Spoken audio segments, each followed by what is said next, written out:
অনেক তো রেসিপি হলো, এবার একটু চলেন টিপস জেনে আসি। হ্যাঁ দর্শক, আজকে কিন্তু থাকবে আচার নিয়ে বেশ কিছু টিপস।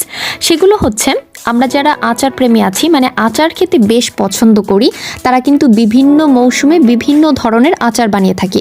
আর একটাই কমন সমস্যা হয়ে থাকে, সেটা হচ্ছে আচারের মধ্যে ফাঙ্গাস পড়ে যায়, মানে বছরকে বছর বা মাসের পর মাস সংরক্ষণ করতে পারেন না আচারগুলোকে।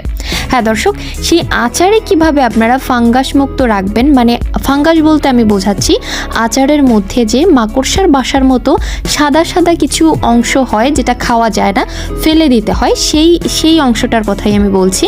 তো এটা কেন হয় আর এগুলো থেকে বাঁচতে, আচারটাকে বাঁচাতে কিভাবে সংরক্ষণ করবেন আচার, সেগুলো নিয়ে কিছু টিপস আপনাদেরকে দিচ্ছি।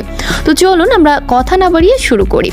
আর যদি অবশ্যই আমাদের ভিডিওটি ভালো লাগে তাহলে একটি লাইক দিবেন, সাবস্ক্রাইব করবেন আর কমেন্ট করে জানাবেন যে উপকৃত একটুখানি হয়েছে